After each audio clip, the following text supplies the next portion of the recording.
In today's business world, change is the only constant, and mastering transformation is the ultimate key to success. Welcome to Shift and Thrive. I'm your host, Natalie Nathanson. Each week, we'll bring you conversations with CEOs who delve into how they successfully drove critical change in their organization. This show is sponsored by Magnitude Consulting, bringing you the thinking power of a growth consultancy and the getting it done power of a full-service B2B marketing agency. Today's guest is a seasoned expert in data privacy and identity with decades of experience in enterprise software. He's an active investor, strategist, and mentor in the tech sector, and has been recognized as one of Goldman Sachs' most exceptional entrepreneurs. His company is a leader in data privacy, security, and governance solutions. They've earned recognitions, including most recently the Data Security Posture Management Solution of the Year in 2025. He's the co-founder and CEO of BigID. Dimitri Sirota, welcome to the show. Thank you very much. Thanks for having me. It's great to have you. And I know you have a lot of different experience that'll inform our conversation today, including building and leading multiple companies through different, waves of change. Like you mentioned, from early internet days through today's AI era. So I'd love to start by going back to kind of a more recent inflection point and thinking about COVID and kind of the market shifts in 2022. Can you pick kind of a moment that stands out for you and walk us through kind of what was happening in your business and any kind of changes that you led through as a result? Sure. So COVID obviously affected all of us in different ways. It was as close to kind of, I guess, what they had forecast around Y2K kind of took place with COVID, where if you've seen the British movie 28 Days Later, where kind of slowly everything basically kind of stops functioning. And I actually remember there was some pockets of COVID impacting. At the beginning of February, we had a company offsite in Athens. Some people got sick. And then between then and I had a board meeting in New York 3 weeks later. And, you had pockets in Italy and in China that were obviously impacted. And we decided to kind of rent office space just then. And then I went to the UK, and every day something else happened. I landed for a meeting. We weren't allowed to shake hands. So it was pretty incredible to see day by day that kind of decline, the uncertainty, and then obviously the business kind of goes into more of a kind of work from home setting. So look, what do we learn? So first off, we made the mistake of renting office space right before everybody decided to stop going to the office. But I think like all companies, there was that adaptation to being a remote company. Up until that point, we had a couple of offices around the world where we all congregated. A lot of us weren't on Zooms like you and I are right now. We were on conference calls. We sat around a conference call and watched maybe some slides on a screen. And then we had to kind of adapt and change the way we worked. And look, like a lot of companies, we did it relatively quickly. We adopted Zoom. I think that's when it got popularized, and we adopted it almost instantaneously. We defocused hiring just in New York and some of the other places like London, and basically hired the best talent everywhere. And we adapted over the course of the year. And in fact, it changed the company, because when COVID was kind of winding down, very few people wanted to go back to the office. And so we decided that, we are going to be a remote first company from that point on. So that's an example. There's other examples. We had smaller events in 2022 when interest rates started spiking. There was some impact to the economy, maybe not as not as much of a change as what COVID happened, but still a change. We've had other situations in my career, whether it was 2000 with not just Y2K, but the internet bubble, other trends like cloud and mobile. But certainly COVID was kind of a punctuation mark in my years of work, and probably for a lot of people. Mm-hmm. And can you talk about any specific decisions that might come to mind that you made during that period that, in hindsight now, you feel had an outsized impact on your trajectory? You talked about remote first. I don't know, kind of anything different in how you were serving customers. Does anything come to mind there? Yeah, so we actually, we continued on our trajectory. So I don't know whether it changed obviously the day to day of how we work. But we continued to work. Now we had the benefit and the fortune that my co-founder was never coordinated with me. He actually lived in Israel. I lived in New York. So we always had that kind of experience of me being away from some of those folks. Um, but yeah, look, I think the company became more distant, and as we grew from 100 to 200 to 300 people, maintaining culture in a decentralized environment is more challenging. But I think we stepped up. We won a number of recognitions from Battery and from Glassdoor and from others around our work culture and our and being a great place to work. And so I think we've always been a very adaptable company. And I think to some degree, the advice to other founders is you are going to get impacted or hit by things that are outside of your control, right? Most recently, tariff tantrums. There's going to be competitors that you don't foresee. There's going to be people entering the market kind of adjacent to you. There's going to be cycles in the economy. So I think being adaptable is the key thing. And the reality is you could plan for every eventuality, but as Mike Tyson said, it becomes real when you get hit in the face. So I think just understanding that over planning isn't going to have. It's great to kind of game out possibilities, but you're not going to be able to game out every possibility. Yeah, yeah, no, I think that's very well said. I love the Mike Tyson quote. Thinking about, it's making me think about resilience. And I was on a webinar earlier today talking about the economy and small business owners and how we all need to kind of navigate. Curious, I get the point about not over planning. That leads me to believe that, right, it's a mindset shift or kind of having enough resilience like built into the business. Like, how do you think about that for your business? And are there any things you kind of took away from the COVID era that you kind of, I don't know, safeguarded the business or looked at it differently going forward? Yeah, businesses have different kind of goals and aims at different stages, right? So I think when you raise your seed round, or and arguably when you raise your A round, you're just looking for first customers. And so economic, economic events don't necessarily impact that as much because you're really just looking for a handful of first customers to prove out the technology, to provide kind of product market fit, if you will. As you start scaling, again, the numbers are so small. You're thinking about 5 million or 7 million or 8 million as you're thinking about kind of the next series. So I think it depends where you are as a business. By the time COVID happened, I think we were around 50 or somewhere there. No, maybe a little bit smaller. So we were probably a bit smaller than that. We were at a certain stage where we'd already proven out product market fit. So everything really revolved around how do we get to customers? Now, customers still work, they just work from home. So we saved a lot of money on travel. Um, we had to rethink a little bit of how we do training. We used to do training by bringing everybody together. That was obviously an impossibility. So we did everything remote. But I would say you need to be adaptive. Now, look, I think when we were doing this, 2020, despite how the year started, it ended up being a great year, right? And I think we all remember the kind of go-go technology day. Everything started kind of racing. And 2021 was largely the same, right? So internet stocks, technology stocks, there was a lot of activity. People were buying technology from home. So despite how 2020 began, the following 2 years were great, but then interest rates kind of reversed course, and you had a rapid rate rise, and that slowed the economy dramatically. And every company that was impacted by rising rates, like in the lending industry, pulled back, and that created. And so again, was that forecastable? Maybe if you're an economist, but the Fed got it wrong, right? The Fed didn't know that it was going to slow the economy. And so again, I think the reality is you try and kind of make sure that you don't get too far over your skis. You have a way to kind of pull back and react and respond to changing macro events, and micro events as well. And so I think the reality is you always need to do some degree of planning, whether it's 6 months ahead or a year ahead, both in product, in go to market, how many people you're going to hire, how many people you're not going to hire. But there always needs to be that mindset with, how do I pull back? What if something doesn't happen? Can I slow the growth? Can I react? And so, look, this is nothing to do with the last 4 years. This is just kind of business in general.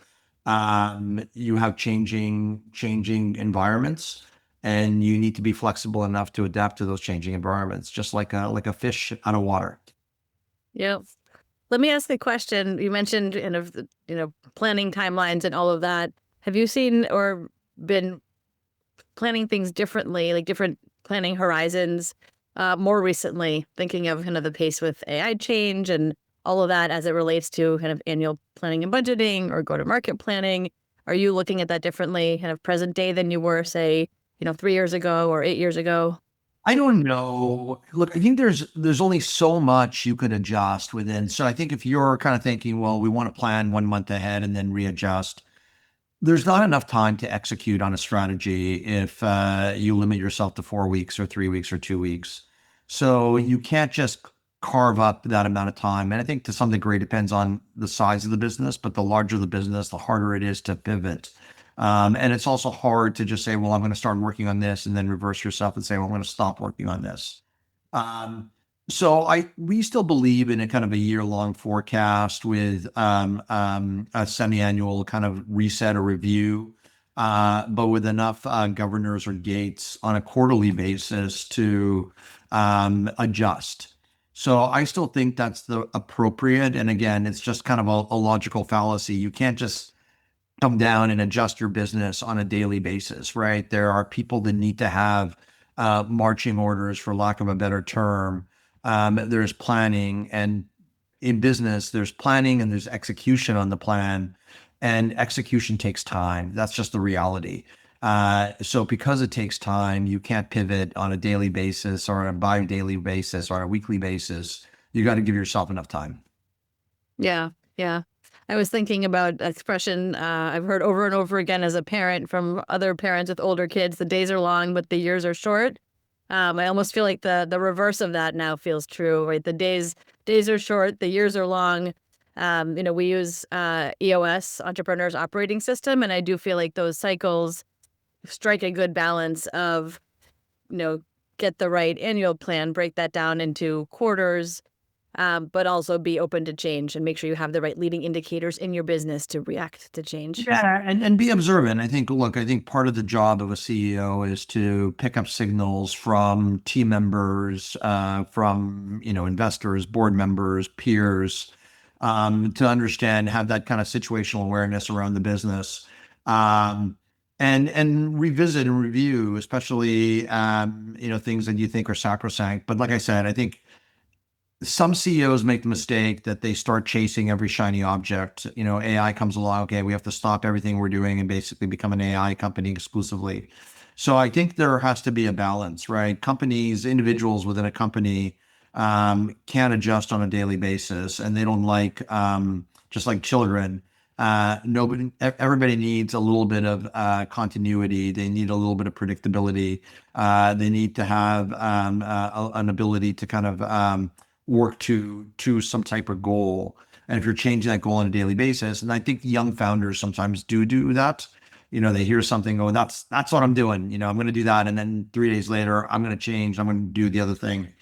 I think you have to find a reasonable cadence, and make sure, because I think it's unfair to team members, and it's also just a logical impossibility to be able to pivot on a dime on a daily basis or a weekly basis.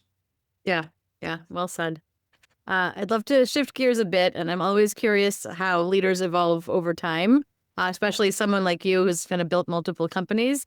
So curious to hear, how would you describe your leadership style today? And then what kinds of things have shaped that or kind of evolved that over the years? Yeah, look, this is my third company, and age has mellowed me. I started in my 20s. I'm now in my early 50s. I think when you begin, this is not unheard of. This is actually probably for a lot of your audience is going to conform with the perception of certain individuals, founders much more successful than me. Is you start off with a particular vision, and you're almost authoritative, or autocratic, maybe is a better description, in that vision, right? You don't want any deviation from that. And you become this kind of king or queen, or dictator, for lack of a better term. And obviously, that's not ideal in terms of fostering collaboration, fostering teamwork, fostering culture. We live in a democracy, and there's a good reason for that. And some of us, like my family, left non-democracies to come to this democracy. So I think people work better when they're heard, when they give an opportunity to speak, when you hire them for their intellect and for their contribution, and not just because they're some a monotonous kind of robot. But I do think that it is probably a pattern that younger founders fall into, where they believe that their vision, and I think, look, this is just children are very self-centered, right? And I think as you get older, you become less self-centered. You get married, you have kids, all those things kind of remove you from the center. The world doesn't revolve around you, or the universe doesn't revolve around you. And I think as a founder, what I've noticed is that, again, from the experience I had in my first company, where it was a lot of thou shalt, fast forward to today, people have a ton of autonomy, right? I don't have to be the autocrat. Maybe I could kind of help decide where there's conflicts or differences, or not decide, but at least help prioritize or help think as a group. But we do a lot of things through consensus. We very rarely kind of say, well, you know what, we have a vote and 4 people decided this way and 3 people decided that way. We try and arrive at consensus, and maybe call it very European. But I think it does allow us to take everybody into account. And then we try to give a lot of people autonomy. Again, doesn't mean that you can't ask questions about some of the decisions, doesn't mean you can't do a quarterly review. But I think if you want to kind of scale out and grow, giving people autonomy is the best way to do it. And it also just reflects kind of like, you realize and your limitations. And especially as the company grows, you can't be everywhere at once. And certainly it's not a great way to foster culture if everybody needs to hear from you before they can make a decision. North Korea is not regarded as a paragon of business. And so the closer you are to Kim Jong-un, probably the further you're going to be from a successful business. Yeah, yeah. I'm curious to hear from you, how that changes at different companies' stages, because, I do think, early stage, the founder's vision is so wrapped up in kind of who the company is and kind of what the company is. And are there ways to accelerate that process to lean more on kind of others on the team? There is. Look, I think at the end of the day, when you kind of read history, whether it's Alexander or any of the kind of, look, I think they lead by example, right? They don't just lead by diktat. They set the stage by kind of bringing people along. And so again, there's still an ability to influence and impact, and convey vision and direction. But you have to bring people along. And I find people respect you and are willing to come along if you set the example, right? You help on sales, you help on support, you help on marketing, you help on all these other things. And you're not just sitting in an ivory tower, telling everybody the way it should be, in some theoretics. So that is something kind of I've learned is, look, you want people to follow you, then lead, right? And I think you lead by setting an example, not just by kind of screaming the loudest. Yeah. How much do you let people fail? Like if you see forest through the trees, but you're trying to balance that autonomy, how do you approach that?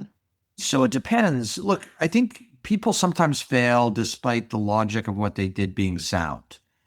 So long as there was some thought put into it, I think the pieces that I find, where you probably need to be managed out is one, if you're just not contributing, right?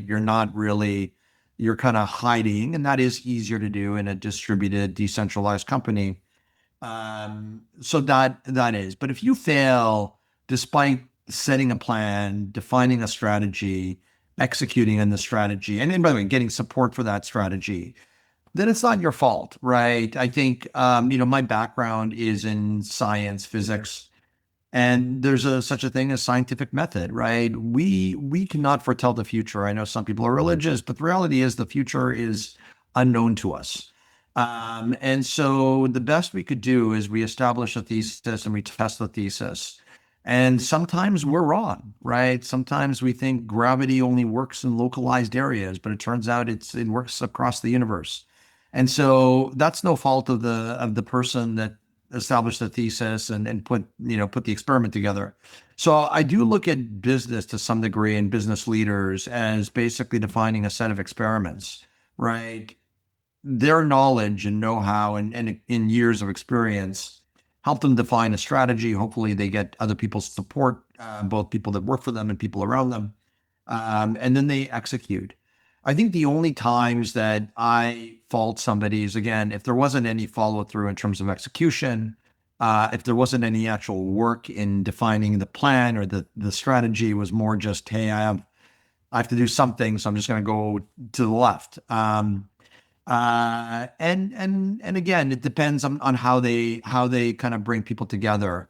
Are they being an effective leader and compelling folks to come with them, or are they just demanding that people come with them? And I think that's a tell. But generally speaking, people have many opportunities to fail, and failure itself is not the defining characteristic of determining whether you stay or go. Yeah. Yeah. I'd love to touch a little bit more about kind of current environment, and we touched very briefly on AI.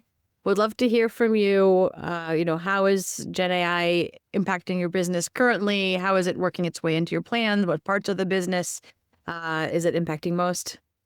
Yeah, so I would say, like a lot of companies, they have kind of a trident view of AI. So one is they're using AI from an operations standpoint, right? What kind of AI can we use in finance, and what kind of AI can we use in sales operations? What kind of AI can we use on our sales development? What kind of AI can we use like across the business? So there's tools, agentic tools, other kinds of copilot tools that just help them day to day. So I think the company across the business, whether it's development, whether it's finance, whether it's marketing, whether it's sales, is adopting tools. And we're just encouraging them to try things out. We're not telling them which tools, but we are encouraging them to try things out as part of just an effort to be more efficient and frankly, get kind of more of a multiplier around their day-to-day work.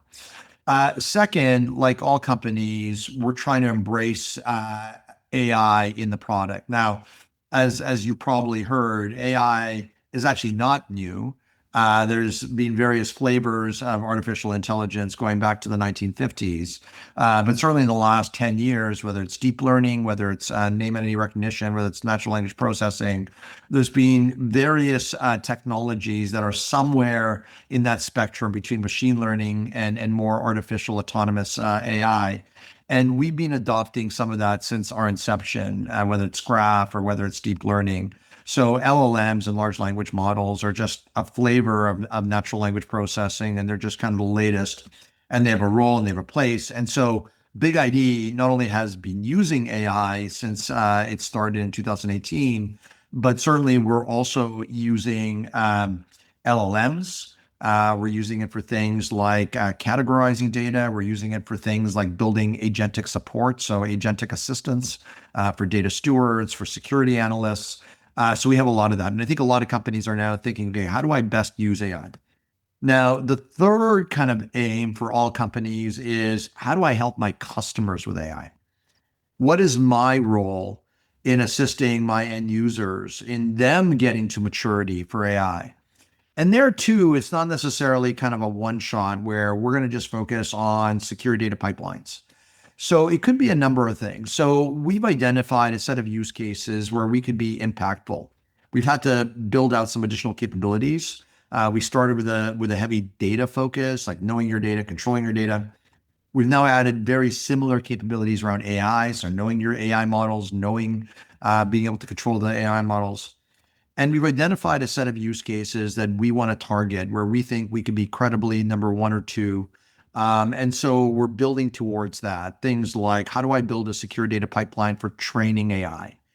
How do I make it safe for my employees to use AI, right? How do I make sure they don't overshare data? How do I make sure they're not accessing data they don't have privileges to? They're not sharing information that's inappropriate or receiving information that's inappropriate. How do I make sure that there's no unsanctioned AI going on, right? It's very easy to subscribe to an AI service, very easy to share data. And then lastly, how do I make sure from a legal and a security and a compliance standpoint, I have a complete picture of what's the impact around my adoption of AI as a company. So we've identified, I think, 4 or 5 of these use cases that we're focusing on. Some are already out the door with kind of some Rev 1 capabilities. Some are still in anticipation, going to be released with Rev 1 in next quarter. But like all companies, we see helping our clients do more with AI and do it responsibly is a big part of our mandate. So again, just kind of in summary, I see the kind of role around helping them adopting AI, and then also just using AI for more automation, just in our day-to-day operations. Yeah. Um, Curious to hear, given what you do and that you're in kind of the data privacy and security space, going back to what you were talking about, kind of your first leg of the trident, so to speak, around using internally. How do you find that has shaped your approach as far as kind of balancing autonomy and letting the team kind of find their own tools and run with them versus making sure that everything is done kind of safely, securely, et cetera?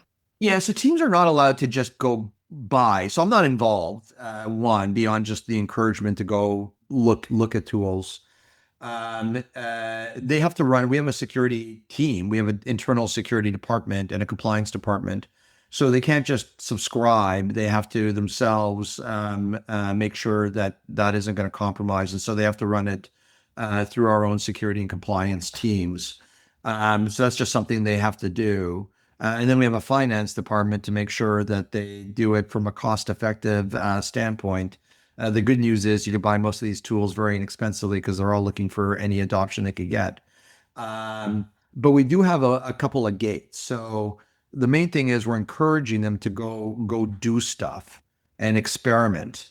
But they can't just willy-nilly just say, well, I'm going to spend 100,000 here and 100,000 there. They have to get approvals from finance. It has to be part of their budget.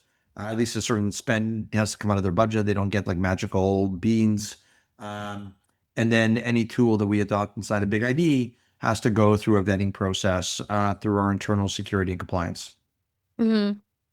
Yeah, it's I was talking with some other CEOs on this recently on a roundtable we hosted, and left that conversation with the realization that, even kind of the SMBs need to really be thinking like a mini enterprise, right? Like data governance and privacy and all of that.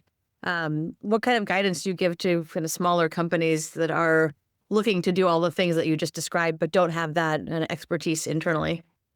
Look, there's contractors you could get the expertise from. Contractors that so look, we're a little bit different because we obviously sell to privacy, security, compliance. So we sell to all three.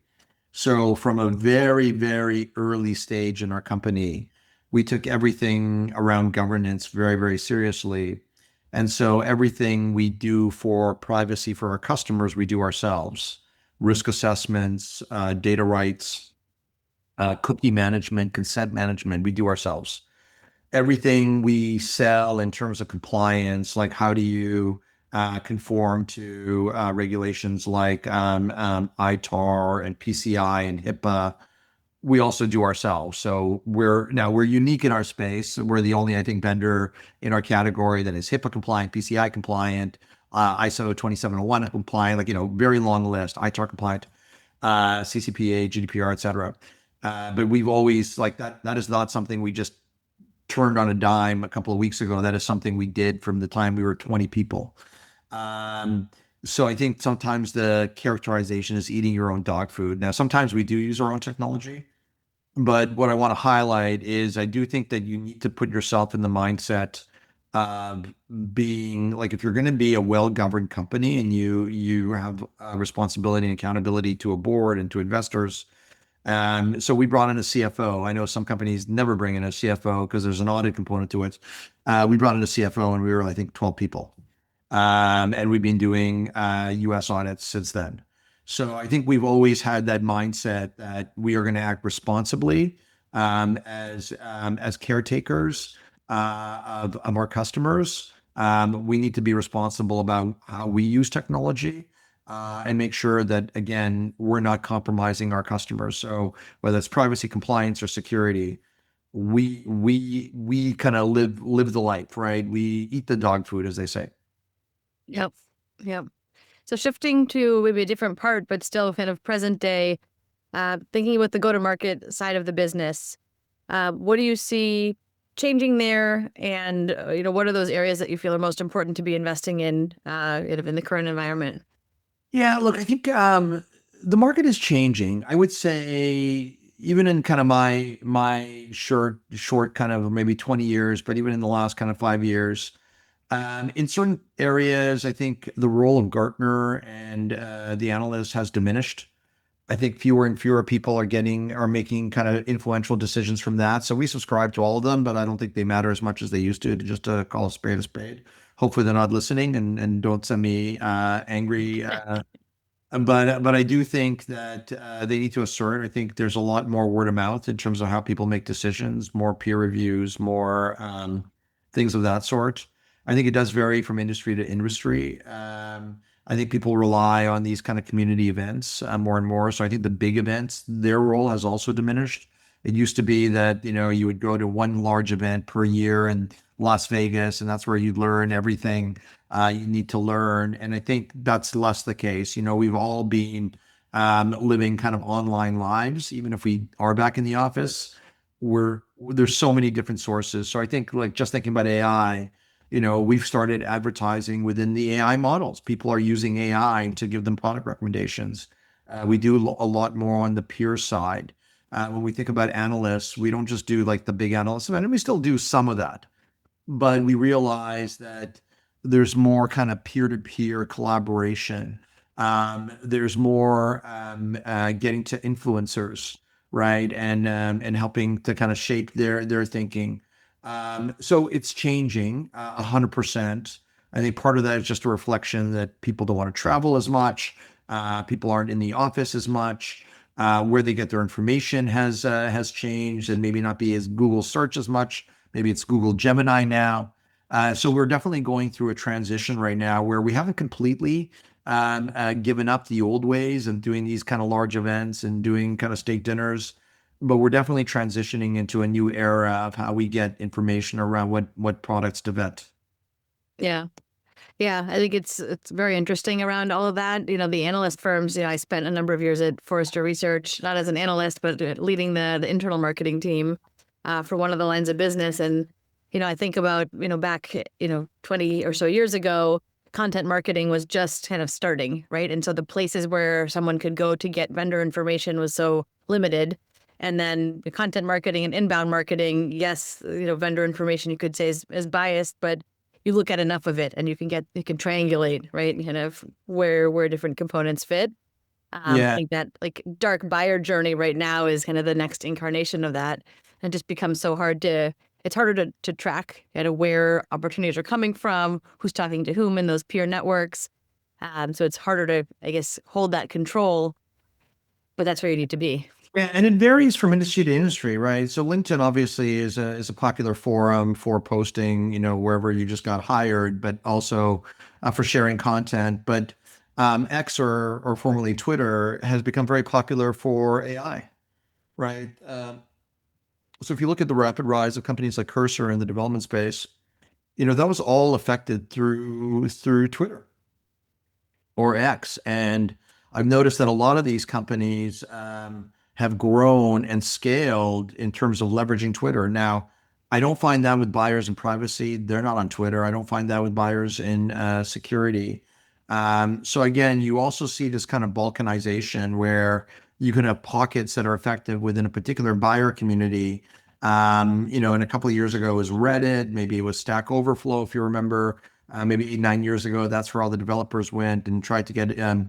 So I do think that we live in a more complicated world, and I do think that it's more kind of omni-channel. You coming from the marketing world, but also micro-targeting, right? So there may be micro-targeting of AI buyers or AI influencers on Twitter, and maybe certain other newsletters, and maybe for security buyers at some of the field events.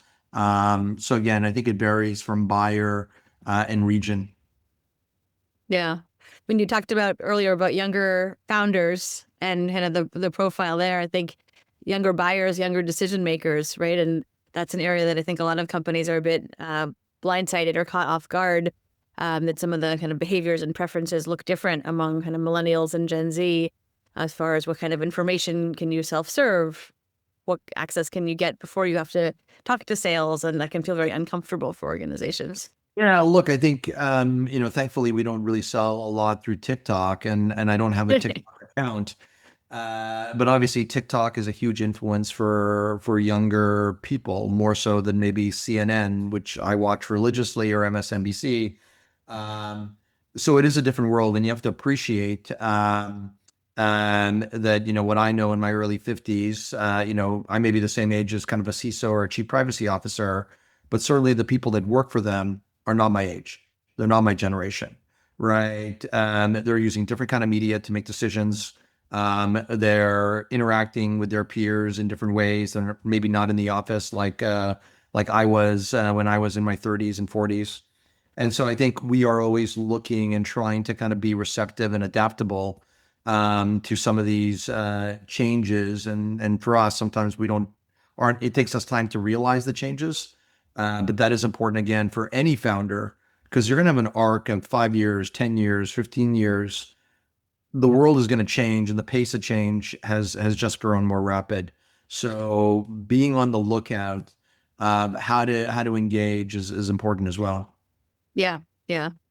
Yeah, I know I push myself often to test platforms that I personally am not always that excited about or don't love myself, but it's all about, right, follow where the buyers are and understand the platforms, so that you can be in the right spaces.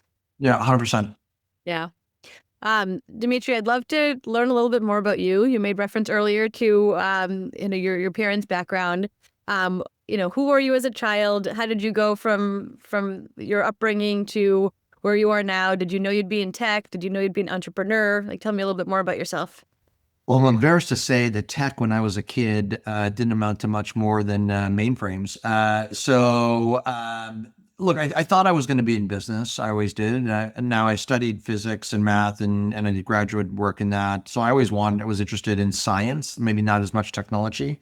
I'm not even sure if in most schools had computer science departments. They had electrical engineering departments with computer science minors.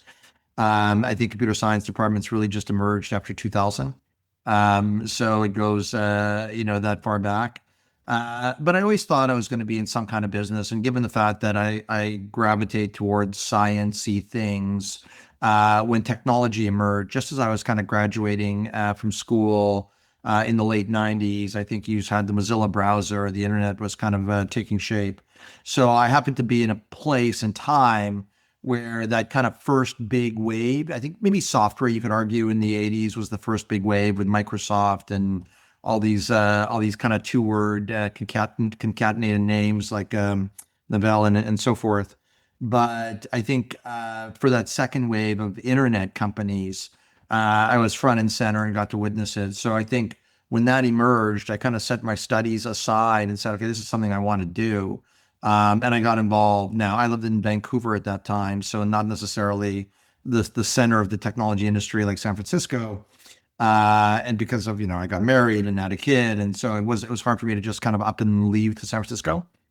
But yeah, I think I was there kind of, I'd maybe not in the front seat, but second row, and started my first company, I think 3 years out of school, in 2019 or 2009, or sorry, 1999, dating myself.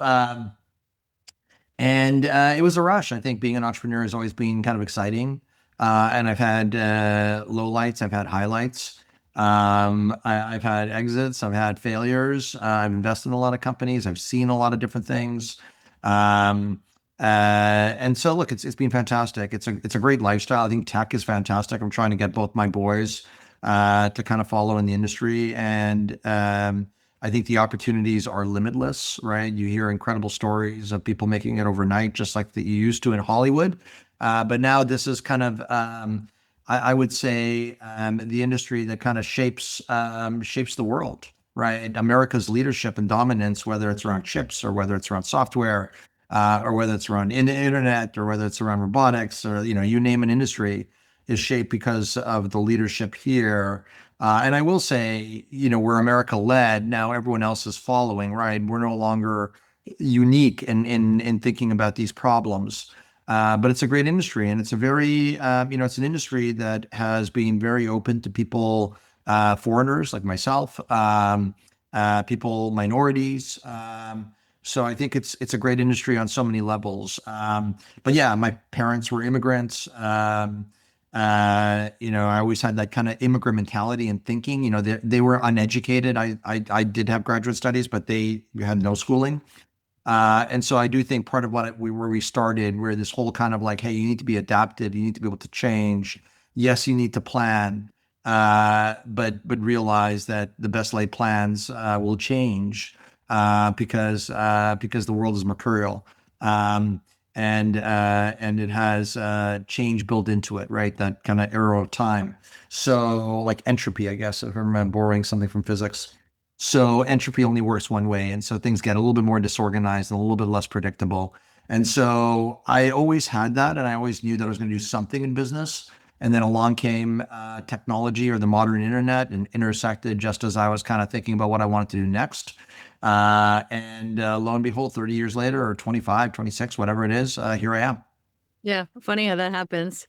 Yeah. I'm curious, you mentioned trying to get your boys to follow suit. I don't know how old they are, or, how close they are to making career decisions, but I know I think a lot about what are the kind of roles and skill sets of the future, and what do you start to kind of build in kids through kind of, K through 12 to prepare them. How do you think about that? So, you know what? It's actually interesting. I think it's actually changing, right? I think if I mentioned that, very few schools even had dedicated computer science departments kind of pre 2000. And only after kind of the wave of internet companies and the fortunes that were made and the endowments that were given did really they split out from electrical engineering. Before that, it was kind of part of electrical engineering. It was kind of a minor specialty in electrical engineering.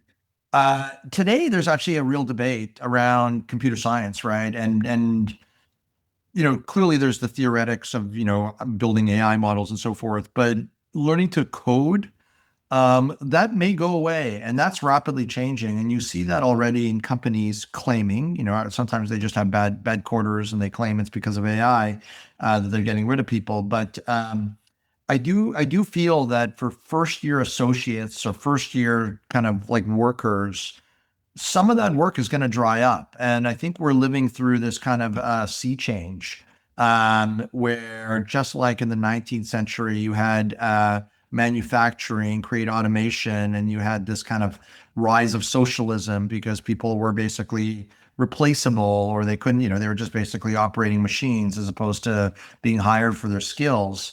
We're seeing the same kind of thing. And so, from what I understand, enrollment in a lot of the computer science departments has fallen off because it's harder to get a job as a first year, second year, third year programmer, because some of those jobs are being taken over by AI.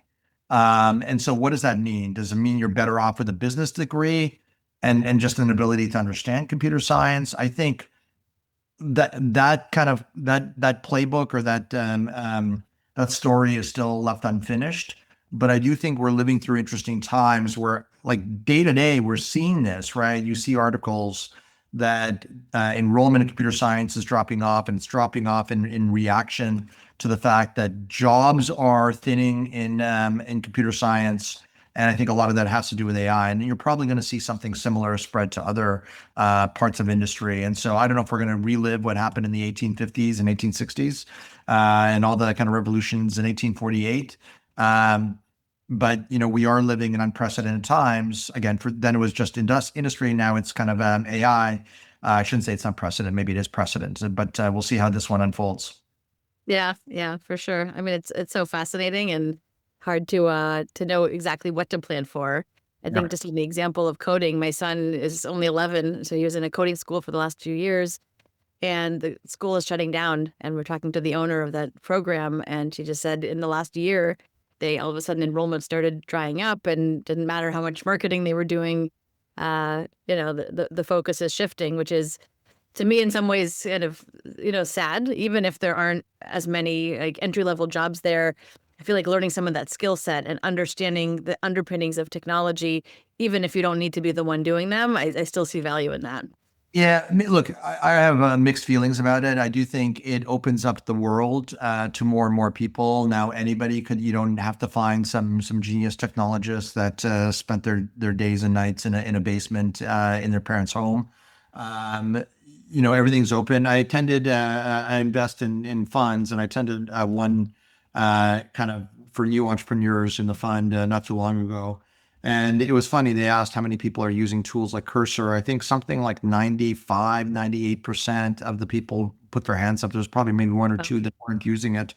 And so again, Cursor is a grand total of like a year and a half old. I think they've already crossed 500 million. And I think they did all their marketing on Twitter.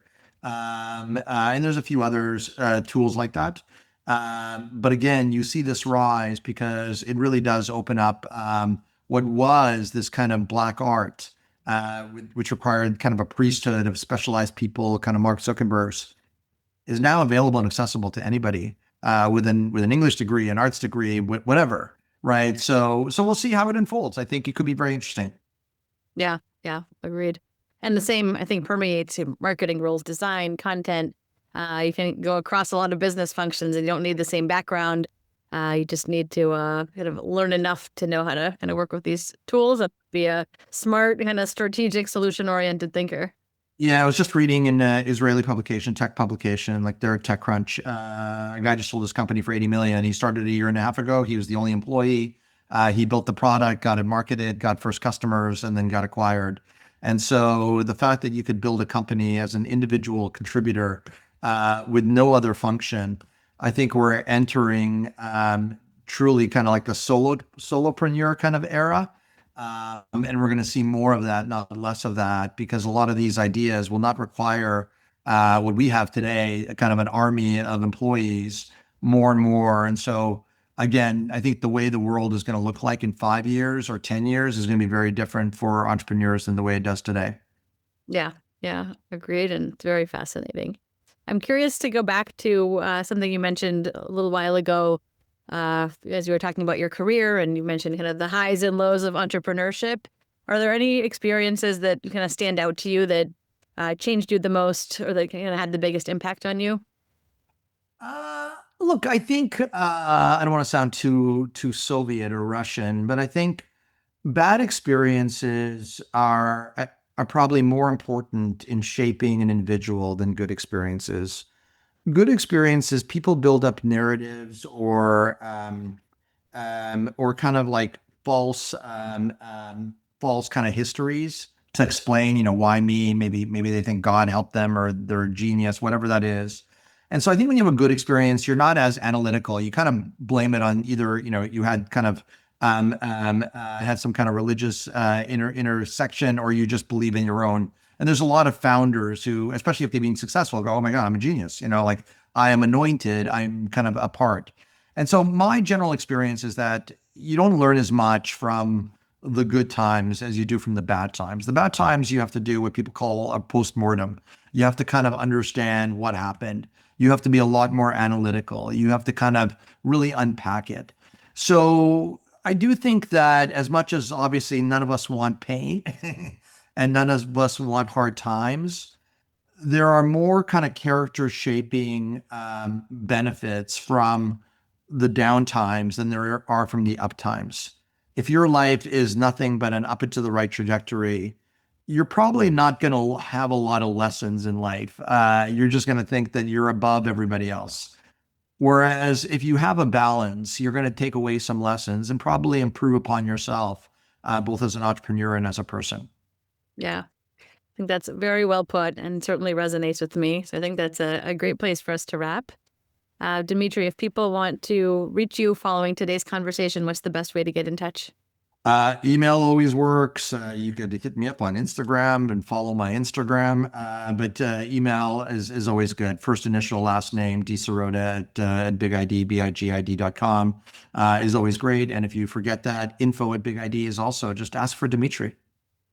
All right, perfect. Well, thank you so much. This was a really interesting and engaging conversation. So thanks for everything that you shared. Yeah, thanks for having me. Great. And thank you so much, too, to everybody listening. I know I loved hearing so much of what we talked about today. So if today's episode gave you any valuable insights, and I'm sure that it did, please share this with someone. We know that spreading this kind of knowledge and insights and experiences helps us all grow as leaders and helps us drive successful transformation for today's world and the world ahead. So thank you again, Dimitri. And this has been another fantastic conversation on Shift and Thrive. See you all next time. That's a wrap for this week's episode. For show notes and more, visit shiftandthrivepodcast.com. A special thank you to our sponsor, Magnitude Consulting, bringing you the thinking power of a growth consultancy and the getting it done power of a full-service marketing agency to help B2B companies fuel their growth. For more information on Magnitude and to get your complimentary transformation readiness assessment, visit magnitudeconsulting.com/getready. Thank you so much for listening. We'll see you next week.